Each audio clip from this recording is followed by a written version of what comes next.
तो चलिए बच्चों, नेक्स्ट न्यू चैप्टर वेक्टर्स। तो वेक्टर्स में आप लोगों को क्लियर है कि physical quantities are classified in two types, first scalar and second vectors. अब स्केलर क्वांटिटीज किसको कहेंगे? The physical quantities which have only magnitude. ऐसी फिजिकल क्वांटिटीज जिसमें केवल मैग्नीट्यूड होता है उसको अपन बोलते हैं स्केलर्स। फॉर एग्जाम्पल डिस्टेंस हो गया, फॉर एग्जाम्पल स्पीड हो गया, फॉर एग्जाम्पल वर्क हो गया, ये सब क्या है? Scalar quantities. Vectors, the physical quantities which have magnitude as well as direction is called vectors. For example displacement, for example velocity, for example acceleration, force, etc. तो ऐसी फिजिकल क्वांटिटीज जिनमें magnitude और डायरेक्शन दोनों होता है। अब question उठता है कि वेक्टर्स को हम लोग कैसे रिप्रेजेंट करते हैं। तो representations of vectors, vectors are represented by arrow. Vectors को हम लोग एरो से रिप्रेजेंट करते हैं और ये जो एरो होता है उसकी जो लेंथ होती है वो शो करती है इसका मैग्नीट्यूड। फॉर एग्जाम्पल मान लीजिए डायरेक्शन नॉर्थ से साउथ है और ये जो फोर्स लग रहा है उसका मैग्नीट्यूड 10 न्यूटन है। ये जो न्यूमेरिकल वैल्यू होती है उसको अपन बोलते हैं मैग्नीट्यूड, और ये हेड जो शो कर रहा है वो डायरेक्शन। तो वेक्टर्स को अपन रिप्रेजेंट करते हैं by arrow and the length of arrow shows its magnitude and head shows its direction. पर जनरली नोटेशन जो यूज करते हैं अल्फाबेट्स ए बार बी बार, ये ए के ऊपर अपन इस तरीके से एरो लगा देते हैं, लेकिन जब अपन फास्ट क्वेश्चन सॉल्व करते हैं तो ये एरो ना लगा कर सीधे ऐसा बात कर देते हैं। ये भी एक ही बात है। तो एक्चुअली में जब आपने ऐसा किया तो इसका मतलब स्केलर क्वांटिटी है या किसी वेक्टर का मैग्नीट्यूड है, लेकिन ऐसा कर दिया मतलब वेक्टर क्वांटिटी, इसमें मैग्नीट्यूड भी और डायरेक्शन भी है। और वेक्टर्स को रिप्रेजेंट करने का एक और बहुत अच्छा तरीका है ये जो ओपी बार, ऐसा इस तरीके। इसका मतलब वेक्टर जो है उसका टेल कहाँ पर है? ओ पर, हेड कहाँ पर है? पी पर, और वेक्टर का डायरेक्शन है फ्रॉम ओ टू पी। अब यदि इस वेक्टर का हमको मॉडुलस, मैग्नीट्यूड मतलब न्यूमेरिकल वैल्यू यदि वो शो करना तो ऐसा शो करते हैं। इसका मतलब ये 10 हो गया, या बिना ऐसे कुछ करके भी सिंपल भी करेंगे तो भी ये मैग्नीट्यूड को शो कर रहा है। तो ये वेक्टर्स को रिप्रेजेंट करने का तरीका है, राइट। तो नेक्स्ट जो आपको मेरे को बताना था रिप्रेजेंटेशंस ऑफ वेक्टर्स। नेक्स्ट इसके बाद यदि बच्चों अपन बात करते हैं तो को देखना चाहिए टाइप्स ऑफ वेक्टर्स। तो वेक्टर्स के डिफरेंट टाइप्स जो हैं वो डिस्कस करना चाहिए। टाइप्स, तो टाइप्स में अपन फर्स्ट बात करें तो हम बोलेंगे लाइक और equal vectors. The vectors which are equal in magnitude and same in direction are called like or equal vectors। यदि ऐसे वेक्टर्स हैं जो मैग्नीट्यूड में भी इक्वल हैं, डायरेक्शन में भी सेम हैं, तो ऐसे वेक्टर्स को अपन बोलते हैं लाइक और इक्वल वेक्टर्स। इक्वल वेक्टर्स को ऐसा लिखा जाता है। सेकेंड यदि अपन बात करते हैं तो होता है अपोजिट वेक्टर्स और unlike vectors. The vectors which are equal in magnitude but opposite in direction are called unlike और अपोजिट वेक्टर्स। इनको ऐसा लिखते हैं A bar is equal to minus of B bar. Equal लगा है इसका मतलब दोनों वेक्टर्स का मैग्नीट्यूड तो इक्वल है, माइनस साइन ये शो कर रहा है कि वेक्टर ए का डायरेक्शन वेक्टर बी के अपोजिट है, मतलब वेक्टर बी का डायरेक्शन भी वेक्टर ए के अपोजिट है। फिर थर्ड हमको बताना चाहिए पैरेलल वेक्टर्स।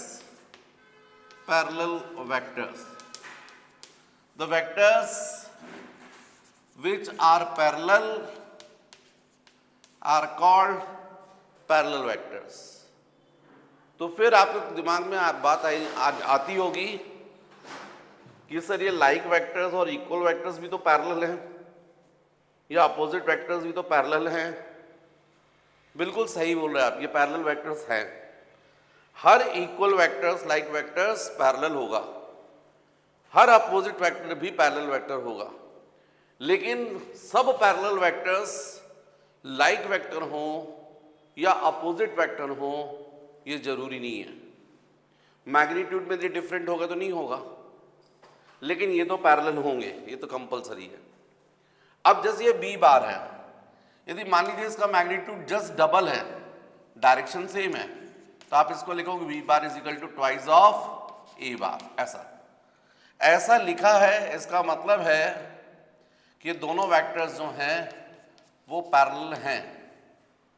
या फिर जैसे आपको दिख रहा है vector C bar is equal to, छोटा सा दिख रहा है, इस ए बार का just half of A bar, लेकिन माइनस, क्योंकि डायरेक्शन अपोजिट है। तो आपको क्लियर दिख रहा कि यार बी बार को अपन ने 2 से मल्टीप्लाई किया, ये इसको इससे माइनस हाफ से, और पैरेलल है ये। तो इसका मतलब ये है कि हम ऐसा लिख सकते B bar is equal to lambda times of A, या C bar is equal to lambda times of A, lambda 1 lambda 2। यहाँ लैम्डा 1 की वैल्यू 2 है, यहाँ लैम्डा 2 की वैल्यू माइनस हाफ है। मतलब कभी भी यदि ऐसा लिखा हुआ है कि B bar is equal to lambda times of A, इसका मतलब B bar is parallel to A bar. ये लैम्डा जो है वो कोई स्केलर वैल्यू हो सकती है, पॉजिटिव भी हो सकती है और नेगेटिव भी हो सकती है। पॉजिटिव का मतलब वेक्टर सेम डायरेक्शन में होंगे, नेगेटिव का मतलब वेक्टर्स अपोजिट डायरेक्शन में पैरेलल होंगे। फिर फोर्थ, यदि मैं फोर्थ आपसे बात करूं तो आप लोग को बताना चाहिए मुझे जीरो वेक्टर, इसको नल वेक्टर भी बोलते हैं, नल वेक्टर। ये पॉइंटेड वेक्टर है, ऐसा वेक्टर जिसका हेड और टेल दोनों सेम पॉइंट पर है। मतलब अपन ऐसा लिखते हैं ना पी पी बार, तो लिखने से समझ में आ गया कि इस वेक्टर का हेड और टेल सेम पॉइंट पर है, मतलब ये जीरो वेक्टर है। मतलब इसका जो मॉडुलस है वो डेफिनेटली जीरो होगा। The vector whose magnitude is zero is called zero और नल वेक्टर। ऐसे वेक्टर्स जो होते हैं वो पॉइंटेड होते हैं, इन वेक्टर का हेड और टेल सेम पॉइंट पर होता है। स्वाभाविक ये पॉइंटेड वेक्टर डायरेक्शन इससे समझ में नहीं आता है, पर फिर भी डिफाइन करना पड़ता है, उसके कुछ कारण हैं, वो अपन आगे देखेंगे। Next, fifth, unit vector. Unit vector, the vector whose magnitude is 1 is called unit vector। ऐसा वेक्टर जिसका मॉडुलस मैग्नीट्यूड कितना होता है 1। ऐसे वेक्टर्स को हम लोग कैप लगाकर रिप्रेजेंट करते हैं। ऐसा लिखा है, इसका मतलब इस वेक्टर का जो मॉडुलस है वो 1 होगा। The vector whose magnitude is 1 is called unit vector. अब जैसे आपको कोई वेक्टर है, ये वेक्टर ए है, इसी के डायरेक्शन में आपको यूनिट वेक्टर फाइंड करना है। मतलब ये वेक्टर का तो मैग्नीट्यूड बहुत ज़्यादा है, मान लीजिए फॉर एग्जांपल 10 है, आपको इसी वेक्टर के डायरेक्शन में यूनिट वेक्टर जिसका मैग्नीट्यूड है मॉडुलस 1 है वो फाइंड करना है। डायरेक्शन सेम होना चाहिए। तो बहुत सिंपल, कभी भी किसी वेक्टर को यदि उसी के मॉडुलस से आप डिवाइड कर दोगे तो गिवन वेक्टर के डायरेक्शन में आपको क्या मिलेगा, यूनिट वेक्टर। फॉर एग्जांपल ये वेक्टर जो था मान लीजिए 5 न्यूटन है, डायरेक्शन है नॉर्थ टू साउथ, इसको डिवाइड कर दीजिए इसी के मैग्नीट्यूड से 5 से, तो आपको क्लियर है, जो डिवाइड करोगे मैग्नीट्यूड को करोगे 1 न्यूटन आ जाएगा, डायरेक्शन थोड़ी डिवाइड होगा। मतलब सेम डायरेक्शन में आपको क्या मिल गया, यूनिट वेक्टर। तो कभी भी किसी वेक्टर को यदि उसी के मॉडुलस से डिवाइड किया जाए मैग्नीट्यूड से, तो गिवन वेक्टर के डायरेक्शन में क्या मिल जाता है, यूनिट वेक्टर। अब बच्चों ये जो आई है वो होता है unit vector along x axis, unit vector along x axis. ये जो J है वो होता है unit vector along y axis. What is I? I, this is unit vector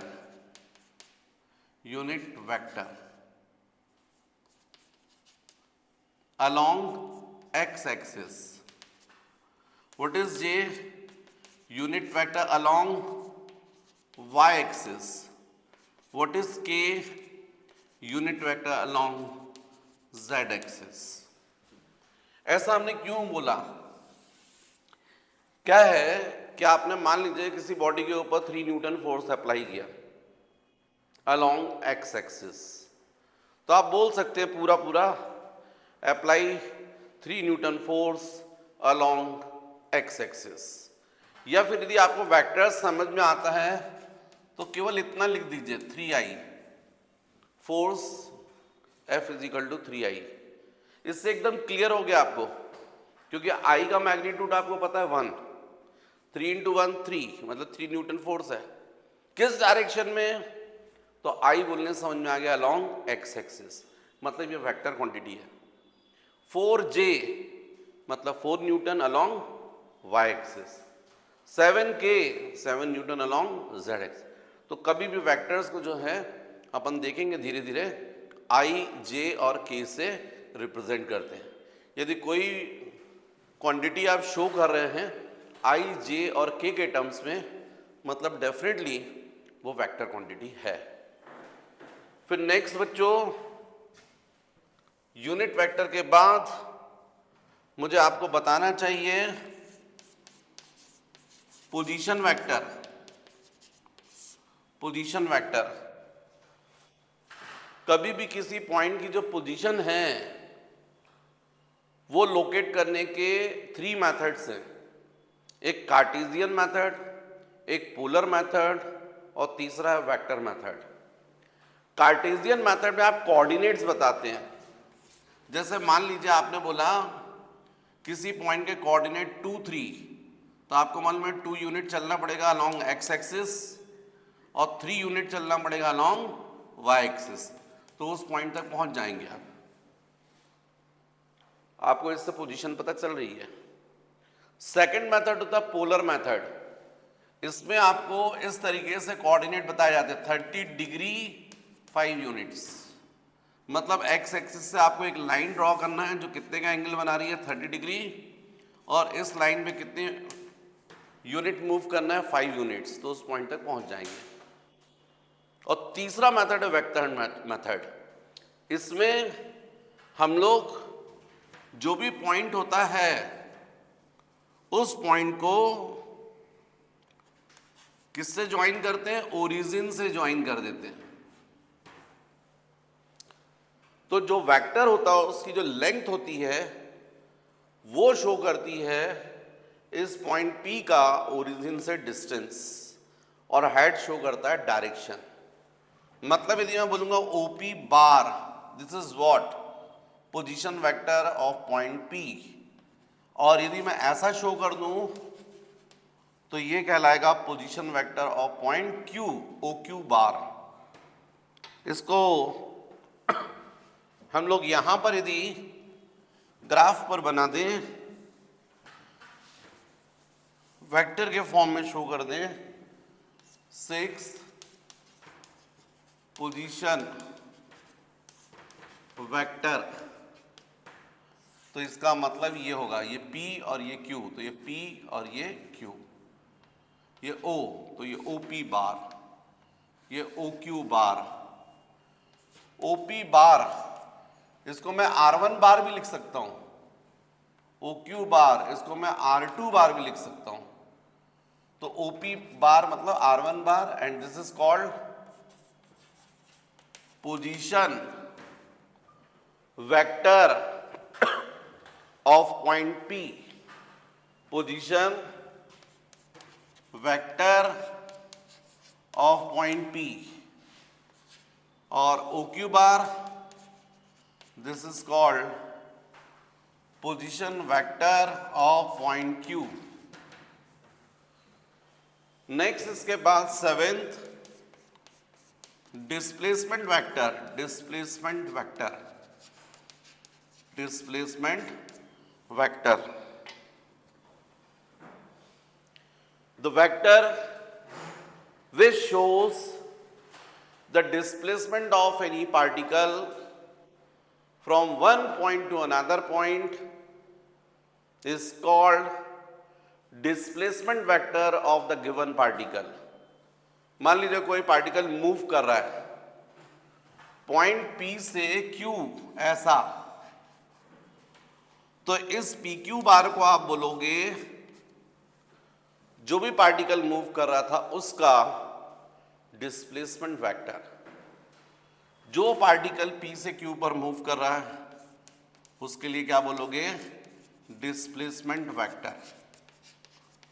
और बच्चों displacement vector is equal to हमेशा होता है position vector of final point minus position vector of initial point. Position origin के respect में बताते हैं।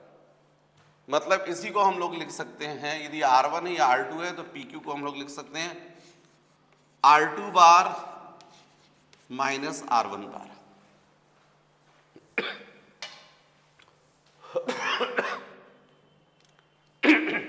ये है बच्चों वेक्टर्स के कुछ मेन टाइप, पर इसके अलावा भी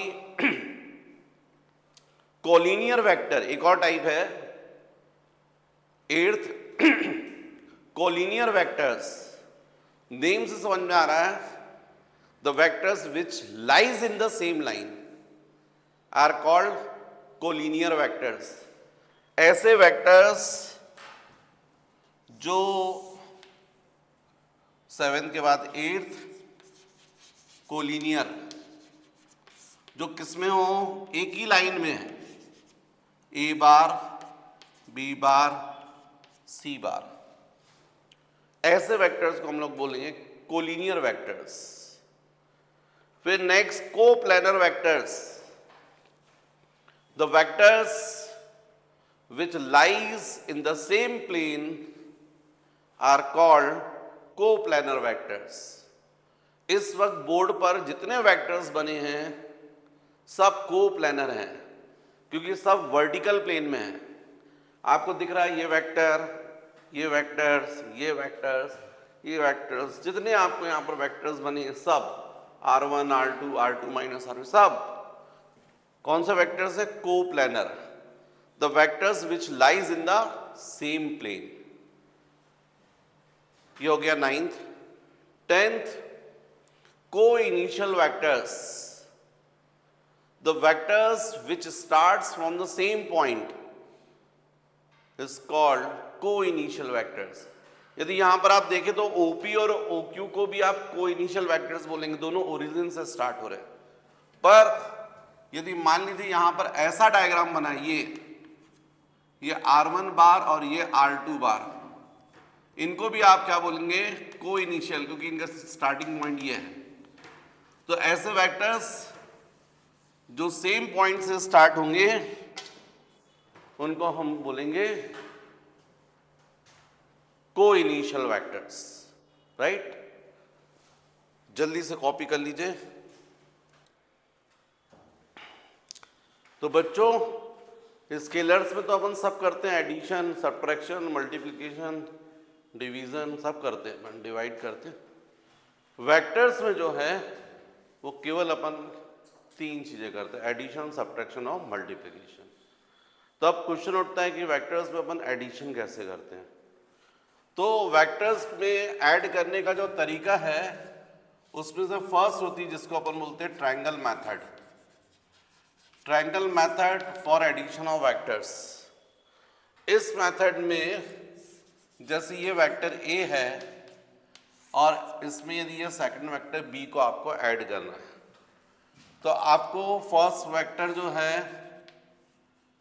वो इस तरीके से, सेकंड वेक्टर को इस तरीके से और थर्ड वेक्टर को इस तरीके से। ए प्लस बी। मतलब जिन टू वेक्टर्स को आपको ऐड करना है उनको किसी ट्रायंगल की टू सक्सेसिव साइड्स पर सेम ऑर्डर में ड्रॉ कर दीजिए। सेम ऑर्डर का मतलब जब फर्स्ट वेक्टर हुआ तो उसके बाद जस्ट सेकंड वेक्टर। तो जो थर्ड साइड होती है अपोजिट ऑर्डर में, ऐसा मतलब यदि ये ऐसा चल रहा है एंटी क्लॉकवाइज तो ये चलेगा क्लॉकवाइज। ये शो करता है इन दोनों वेक्टर्स का addition. This is triangle method. According to this method, if the given vectors are drawn on the two successive sides of a triangle in same order, then the third side in opposite order shows the addition of given vectors. Triangle method. Second होती है जिसको अपन बोलते हैं parallelogram method. Parallelogram method में यदि इन्हीं vectors को हमको ऐड करना है, पैरेललोग्राम मेथड, तो इस मेथड में पैरेललोग्राम मेथड, इसमें जिन टू वेक्टर्स को ऐड करना है उनको किसी पैरेललोग्राम की एडजेसेंट साइड्स पर ड्रॉ करना रहता है। ए का लाइक वेक्टर, बी का लाइक वेक्टर, और फिर ये बी का लाइक वेक्टर यहां भी होगा और ए का लाइक वेक्टर ये भी होगा। पैरेललोग्राम है ये। जो गिवन वेक्टर जिनको ऐड करना था हमने इस पैरेललोग्राम की एडजेसेंट साइड्स पे ड्रॉ किया है। तो इनके पॉइंट ऑफ इंटरसेक्शन से जो डायगोनल पास होता है वो शो करता है इन दोनों वेक्टर्स का एडिशन, ए प्लस बी। एक चीज ध्यान रखिए, एडिशन को ही अपन रिजल्टेंट ऑफ टू वेक्टर्स बोलते हैं। मतलब net vector, net value, resultant value. तो according to parallelogram method, if the given vectors are drawn on the two adjacent sides of a parallelogram, then the diagonal which is passing through their point of intersection shows the addition of given vectors. पर बच्चों सबसे बढ़िया तरीका add करने का है ना ये मेथड ना वो मेथड। सबसे बढ़िया है कि ये फर्स्ट वेक्टर है, ये सेकंड वेक्टर है, तो आप तो फर्स्ट वेक्टर का लाइक वेक्टर ड्रॉ करो, सेकंड वेक्टर का भी लाइक वेक्टर ड्रॉ करो, लेकिन उसका टेल कहाँ रखो? फर्स्ट वेक्टर के हेड पर। जिन टू वेक्टर्स को आपको ऐड करना उसमें फर्स्ट वेक्टर का लाइक वेक्टर ड्रॉ कीजिए, सेकंड वेक्टर का भी लाइक वेक्टर ड्रॉ कीजिए, लेकिन उसका टेल फर्स्ट वेक्टर के हेड पर रख दीजिए। तो इन दोनों वेक्टर का जो रिजल्टेंट है वो होता है from tail of first to head of second. ये इसको अपन बोलते हैं ए प्लस बी। मैं क्या बोल रहा हूं समझिए। यदि ये फर्स्ट वेक्टर ओपी है, सेकंड वेक्टर पी क्यू है, तो OP bar plus P Q bar is equal to होगा फर्स्ट वेक्टर का टेल और सेकंड वेक्टर का head, O Q bar. OP plus P Q is equal to of O Q बार।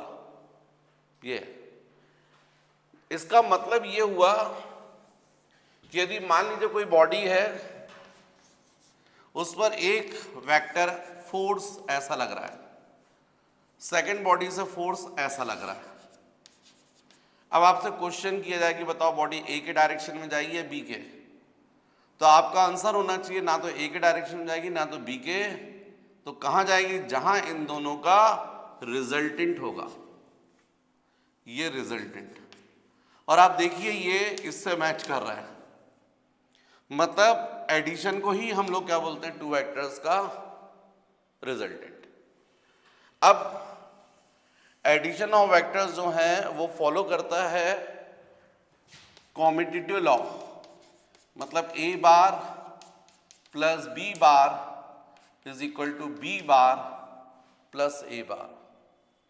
ऐसे ही addition of vectors follows associative law, A bar plus B bar plus C bar is equal to of A bar plus B bar plus C bar. तो addition of vectors commutative law भी follow करता है और associative law भी follow करता है, right. Next, इसके बाद मुझे बताना चाहिए बच्चों आपको रिजल्टेंट ऑफ टू वेक्टर्स। ये जो आप रिजल्टेंट फाइंड कर रहे हैं, यदि मान लीजिए ये वेक्टर ए है, ए बार, ये वेक्टर बी बार है, दोनों के बीच का एंगल थीटा है, तो इन दोनों का रिजल्टेंट जो होगा वो कितना होगा। तो आपको ये पता ही है कि यदि टू वेक्टर्स है तो उनका जो रिजल्टेंट है वो भी वेक्टर क्वांटिटी होगी, और वेक्टर का मतलब उसमें मैग्नीट्यूड भी होता है और डायरेक्शन भी। तो इस रिजल्टेंट का जो मैग्नीट्यूड होगा वो होगा root over A square plus B square plus 2ab cos theta. और इस रिजल्टेंट का फर्स्ट वेक्टर के साथ जो एंगल बनेगा, मतलब डायरेक्शन, वो tan alpha is equal to होगा b sine theta upon a plus B cos theta. तो इस फॉर्मूले से हम लोग मैग्नीट्यूड फाइंड करते हैं और इससे direction. What is alpha? Angle between resultant and first vector, right. तो जल्दी से ये भी कॉपी कर लीजिए। तो नेक्स्ट है बच्चों सब्ट्रैक्शन ऑफ वेक्टर्स। तो जैसा हमने एडिशन समझा वैसा ही एक्चुअली हम लोग सब्ट्रैक्शन समझते हैं। मान लीजिए वेक्टर ए है और इसमें से आपको वेक्टर बी को आपको सब्ट्रैक्ट करना है, वेक्टर बी को आपको सब्ट्रैक्ट करना है। तो एकदम सिंपल स्टेप्स है। वेक्टर्स को सब्ट्रैक्ट करने के लिए आप एडिशन का ही सपोर्ट लेते हैं। बहुत सिंपल, आप वेक्टर ए का लाइक वेक्टर ड्रॉ कर दीजिए, माइनस साइन को यहां शिफ्ट कर दीजिए तो यहां प्लस आ जाएगा। जैसे ही माइनस साइन यहां जाएगा इस वेक्टर का डायरेक्शन अपोजिट हो जाएगा। अब आप इन दोनों वेक्टर्स को ऐड कर रहे हो। ऐड करने का तरीका आप जानते हैं।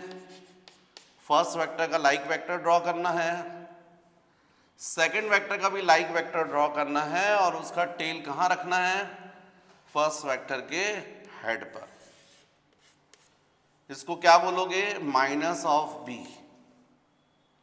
अब इन दोनों वेक्टर्स को जब आप ऐड कर रहे हो तो कहां से कहां ऐड करते हैं? From tail of first to head of second, ऐसा। इसको क्या बोलोगे आप? A bar plus minus B. Plus into minus क्या होगा? माइनस। कुल मिलाकर क्या मिल गया आपको? A minus B. तो वेक्टर्स को सब्ट्रैक्ट करने का ये तरीका है। जो टू वेक्टर्स हैं उसमें से फर्स्ट वेक्टर में से सेकंड वेक्टर को सब्ट्रैक्ट करना है, ए माइनस बी, तो पहले माइनस साइन को यहाँ शिफ्ट कर दीजिए, यहाँ प्लस हो जाएगा। जैसे ही यहाँ माइनस जाएगा इसका डायरेक्शन अपोजिट हो जाएगा। अब दोनों वेक्टर्स को आपको ऐड करना है। ऐड करने का तरीका आपको पता है। फर्स्ट वेक्टर का लाइक वेक्टर ड्रॉ करो, सेकंड वेक्टर का भी लाइक वेक्टर ड्रॉ करो, लेकिन सेकंड का टेल कहाँ रख दो? फर्स्ट वेक्टर के हेड पर। तो ये जो इनका दोनों का एडिशन या रिजल्टेंट कहाँ से कहाँ होता है? From tail of first to head of second. अब बच्चों ये सब्ट्रैक्शन ऑफ वेक्टर्स जो होता है वो कॉम्युटेटिव लॉ फॉलो नहीं करता। मतलब a minus B is not equal to b minus A. चाहो तो आप करके देखो, b माइनस ए, यही वेक्टर्स हैं, आपने a माइनस बी किया, ये आया, b माइनस ए करके देख लीजिए। तो b मतलब ये वेक्टर b हो गया, माइनस वेक्टर a, तो ये आपको ये दिख रहा है, ये वेक्टर a हो गया। अब आप देखें तो ये b वेक्टर ये हो गया, माइनस साइन तो यहाँ शिफ्ट कर दें तो प्लस जाएगा। जैसे ही यहाँ माइनस जाएगा इसका डायरेक्शन अपोजिट हो जाएगा। अब दोनों वेक्टर्स को ऐड करके देखें तो फर्स्ट वेक्टर ये बी हो गया, सेकंड वेक्टर इसका टेल फर्स्ट वेक्टर के हेड पे रख दीजिए तो ये माइनस ए हुआ। अब इन दोनों का एडिशन या रिजल्टेंट कहाँ से कहाँ होता है? From tail of first to head of second. तो आप इसको क्या बोलोगे? बी प्लस माइनस ए या बी माइनस ए। यदि मैंने प्रॉपर स्केल लेकर बनाया होता तब आपको देखने मिलता कि जो लेंथ जो मैग्नीट्यूड इसकी आ रही है वही इसकी आ रही है, लेकिन दोनों के डायरेक्शन जस्ट एक दूसरे के अपोजिट आ रहे हैं। मतलब यदि ये a माइनस बी अपन ने फाइंड किया था तो ये हो जाएगा b माइनस ए। इसका मतलब दोनों वेक्टर्स जो हैं मैग्नीट्यूड में तो इक्वल हैं लेकिन डायरेक्शन में अपोजिट हैं। इसका मतलब सही मायने में दोनों कैसे हैं? Opposite vector. तो इनको आप लिख सकते हो a minus B is equal to minus of b minus A. इसका मतलब a minus B is not equal to b minus A. a minus B और b माइनस ए इक्वल नहीं है। यदि इक्वल करना तो यहाँ क्या लगाना पड़ेगा? Minus sign. तो जो सब्ट्रैक्शंस ऑफ वेक्टर्स हैं वो कॉम्यूटेटिव लॉ फॉलो नहीं करते। जब कॉम्यूटेटिव नहीं करेंगे तो एसोसिएटिव लॉ भी फॉलो नहीं करेंगे, राइट? कॉपी कर लीजिए। तो बच्चों नेक्स्ट आपको समझना चाहिए resolutions of vectors in 2 dimension. तो आप यहां देखिए, यदि मान लीजिए ये सपोज एक्स एक्सिस है, ये वाई एक्सिस है, और मान लीजिए ये कोई एक वेक्टर है ए एक्स बार और एक ये वेक्टर है अलोंग वाई एक्सिस, इसको मैंने बोला ए वाई बार। यदि इस वेक्टर का यहां मैं लाइक वेक्टर ड्रॉ कर दूं तो इसको भी मैं लिख सकता हूं ए वाई बार। मैग्नीट्यूड इक्वल है, डायरेक्शन सेम है। अब आपको क्लियर दिख रहा है कि सेकंड वेक्टर का टेल कहां रखा है? फर्स्ट वेक्टर के हेड पर। तो इन दोनों का रिजल्टेंट कहां से कहां होगा? From tail of first to head of second. तो ये होगा, ऐसा होगा। मतलब ये क्या होना चाहिए? ए एक्स प्लस ए वाई। अभी फिलहाल इसको मैं ए बार लिख देता हूं। तो इसका मतलब आप यहां देख रहे हैं तो आप बोलेंगे A X plus A Y is equal to of A. Vector का ऐड किया है अपने। भाई आप सिंपल देखिए ना, ये ओ है, ये पी है, ये क्यू है। तो यदि मैंने बोला होता तो आप ऐसा बोलते हैं O P bar plus P Q bar is equal to of O Q bar. कहां से कहां ऐड करते हैं? From tail of first to head of second. तो what is O P bar? This is called A X bar. What is P Q bar? A Y bar. What is O Q bar? A bar. मैंने पूछा ये क्या किया आपने? तो आप बोलेंगे वेक्टर एडिशन। दो वेक्टर को ऐड कर दिया, A X bar plus A Y bar. लेकिन यदि मैं इसको ऐसा लिख दूं, A bar is equal to A X bar plus A Y bar, तो अभी भी तो सेम है। राइट हैंड साइड को मैंने लेफ्ट साइड लिख दिया और लेफ्ट हैंड साइड को राइट साइड लिख दिया, सेम है। तो मैं पूछूं ये क्या लिखा है? तो आपका आंसर होना चाहिए कि सर आपने वेक्टर ए को रिजॉल्व कर दिया है उसके दो परपेंडिकुलर कंपोनेंट्स में। जैसे 10 रुपए है ना, तो 3 रुपए धन 7 हो गया, बांट दिए। पहले ये ऐड हो रहे थे, 3 + 7 ऐड हो रहे थे, और अब ये 10 का क्या हुआ, डिस्ट्रीब्यूशन हो गया, रिजॉल्व कर दिया आपने। वैसे वेक्टर को भी रिजॉल्व कर दिया आपने उसके टू परपेंडिकुलर कंपोनेंट्स में। तो this is what resolutions of vectors in two dimension. अब मैं यदि चाहूं तो इसको ऐसा लिख सकता हूं, ए बार इज इक्वल टू, ये जो वेक्टर है मान लीजिए इसकी लेंथ ए एक्स है इतनी, और ये जो वेक्टर दिख रहा है इसकी लेंथ सपोज ए वाई है। देखिए आपने, मैंने ऊपर बार नहीं लगाया, मतलब मैं क्या बता रहा हूं, मैग्नीट्यूड। तो मैं इस ए एक्स बार को लिख सकता हूं ए एक्स आई, और ए वाई बार को लिख सकता हूं ए वाई जे। जैसे मान लीजिए vector A is equal to 2i plus 3j, तो 2 क्या हो गया, मैग्नीट्यूड हो गया, और i क्या बता रहा है, डायरेक्शन अलोंग एक्स एक्सिस। वैसे 3 क्या हो गया, सेकंड वेक्टर का मैग्नीट्यूड, और j क्या हो गया, उसका डायरेक्शन अलोंग y एक्सिस। तो आपके सामने मैंने वेक्टर a को रिजॉल्व कर दिया उसके टू परपेंडिकुलर कंपोनेंट्स में, एक कंपोनेंट ए एक्स आई और दूसरा कंपोनेंट ए वाई जे। यदि मैं आपसे क्वेश्चन करूं कि चलिए ये आपको दिख रहा राइट एंगल ट्राइंगल है, क्योंकि ये एक्स एक्सिस है और ये वाई एक्सिस है और इसी के पैरेलल ये है, तो 90 है, मतलब ये राइट एंगल ट्राइंगल बन रहा है जिसमें इस साइड की लेंथ है ए एक्स, इस साइड की लेंथ है ए वाई। तो यदि मैं आपसे हाइपोटेनियस पूछूं तो आप बता सकते हैं बाय पाइथागोरस थ्योरम, और आपको मालूम है इसकी जो भी आप लेंथ बोलेंगे वो एक्चुअल में इस वेक्टर का क्या होगा, मैग्नीट्यूड।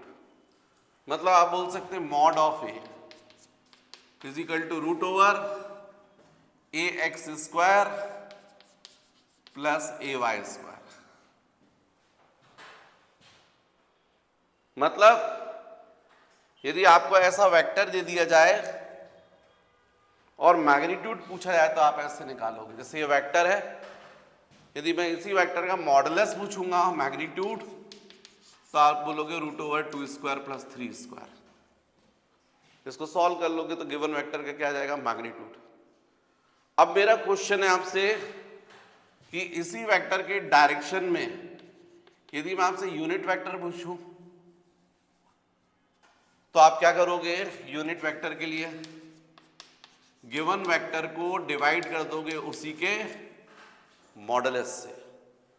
मतलब unit vector is equal to क्या जाएगा, A X I plus A Y J upon root over A X square plus A Y square.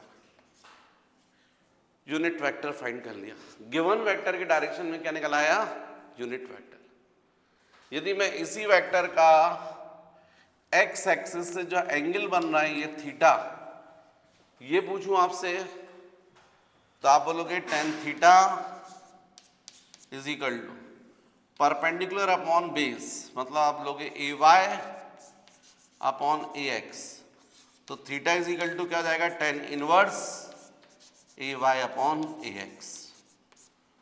तो आपको थ्योरी समझनी चाहिए। ये जो वेक्टर लिखा था मैंने, इस वेक्टर को यदि यहां लिख दूं A bar is equal to A X I plus A Y J, तो यदि ऐसा वेक्टर आपको गिवन है तो इसका मैग्नीट्यूड कैसे फाइंड करोगे, root over A X square plus A Y square. Unit vector कैसे फाइंड करोगे, गिवन वेक्टर को डिवाइड कर दोगे उसी के मॉडुलस से, तो यूनिट वेक्टर आ जाएगा। यदि डायरेक्शन पूछेंगे तो theta is equal to tan inverse A Y upon A X. जैसे इसी का एग्जाम्पल ये दिख रहा है, यदि ये वेक्टर है और इस वेक्टर का मॉडुलस पूछूंगा तो आप बोलोगे root over 2 square plus 3 square, मतलब आप बोलोगे रूट ओवर 4 प्लस 9 13 रूट 13। यदि मैं बोलूंगा इस वेक्टर का यूनिट वेक्टर बताओ तो आप बोलोगे ए बार अपॉन मॉड ए, मतलब 2i plus 3j upon root 13, या इसी को आप ऐसा बोल सकते हो 2 by root 13 i plus 3 by root 13 j। यदि मैं डायरेक्शन पूछूं इसका एक्स एक्सिस है टेन थीटा, तो आप बोलोगे A Y upon A X, तो इसका मतलब थीटा इज इक्वल टू क्या बोलोगे, टेन इनवर्स 3/2 या फिर 1.5, ये आंसर हो जाएगा। ये आपने एक किसी वेक्टर का रिजोल्यूशंस किया है इन 2 डायमेंशन, बिल्कुल सेम, बिल्कुल इसी तरीके से यदि हम बोले ये एक्स एक्सिस है, ये वाई एक्सिस है और ये जेड एक्सिस, यहाँ कोई पॉइंट P है और उसका पोजीशन वेक्टर है OP, जिसको मान लीजिए मैं बोलता हूँ A बार। इसका एक कंपोनेंट होगा अलोंग एक्स एक्सिस जिसको आप बोलेंगे AX, एक कंपोनेंट होगा अलोंग वाई एक्सिस जिसको आप बोलोगे AY बार, और एक कंपोनेंट होगा जिसको आप बोलोगे अलोंग Z एक्सिस। तो जैसे ये है बिल्कुल exactly A bar is equal to हो जाएगा AX bar plus AY bar plus AZ bar. Vector sum, ये 3 वेक्टर्स का वेक्टर सम। अब इस वेक्टर का मॉडुलस पूछूंगा मॉड, तो आप लोग रूट ओवर, या इसी को आप कैसा लिख सकते हो, इस वेक्टर को कैसा लिख सकते हो, A bar is equal to AXI plus AYJ plus AZK। इसी का मॉड पूछूंगा मैं, तो आप बोलोगे root over AX square plus AY square plus AZ square. यदि इसी वेक्टर के डायरेक्शन में यूनिट वेक्टर पूछूं A कैप, तो आप बोलोगे A bar upon mod A, मतलब AXI plus AYJ plus AZK upon root over AX square plus AY square plus AZ square. अब बच्चों यहां पर इस वेक्टर का एक्स एक्सिस के साथ में जो एंगल बनता है वो हम अल्फा से डिनोट करते हैं, वाई एक्सिस के साथ में जो एंगल बनता है उसको हम बीटा से बताते हैं, और जेड एक्सिस के साथ में जो एंगल बनता है उसको हम लोग गामा से रिप्रेजेंट करते हैं। इनको बोलते हैं डायरेक्शन कोसाइंस। यहां पर ये वेक्टर का जो कंपोनेंट था वो था AX। तो आप लोग ने फिजिक्स में भी देखा है कि आप किसी भी वेक्टर को रिजॉल्व कर सकते हो उसके कंपोनेंट में। तो जो कंपोनेंट अलोंग एक्स एक्सिस जो एंगल बनाता है वो क्या होता है, रिजल्टेंट इनटू कॉस, उसी को आप AX बोल रहे हो। इसका मतलब AX किसके इक्वल होगा, A कॉस अल्फा के इक्वल होगा। AY क्या होगा, A कॉस बीटा होगा, क्योंकि ये रिजल्टेंट वाई एक्सिस से कितना एंगल बन रहा है, बीटा। और AZ जो होगा वो होगा A कॉस गामा, क्योंकि इसका Z एक्सिस ये एंगल बन रहा है। तो आप ऐसे याद रख सकते हो, या cos alpha is equal to, तो AX upon A cross multiply कर दे, इसी को हम लोग L बोलते हैं, L। फिर cos beta is equal to AY upon A, AY upon A, इसको बोलते हैं M। Cos gamma is equal to, इसको बोलते हैं AZ अपॉन A, इसको N से रिप्रेजेंट करते हैं। इन तीनों का समीशन करके देखो आप, स्क्वायर करके, cos square alpha, cos square beta, cos square gamma, उसी को आप बोलोगे L square plus M square plus N square.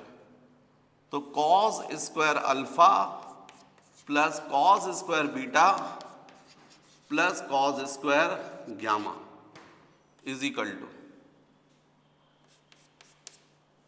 इसी को आप बोल सकते हो L square plus M square plus N square. Middle term को आप स्क्वायर करके देखो आप, तो जाएगा AX upon A square plus AY upon A square plus AZ upon A square. LCM आ जाएगा A स्क्वायर, न्यूमरेटर में आ जाएगा AX square plus AY square plus AZ square, और ए स्क्वायर आपको पता है कितना हो जाएगा, रूट हट जाएगा, A X square plus A Y square plus A Z square. Numerator में भी same, A X square plus A Y square plus A Z square, denominator में भी सेम, कैंसिल हो जाएगा और क्या आएगा 1। तो cos square alpha plus cos square beta plus cos square gamma, इनको डायरेक्शन कोसाइंस बोलते हैं। इनका स्क्वायर का जो समेशन होता है इक्वल टू 1 होता है।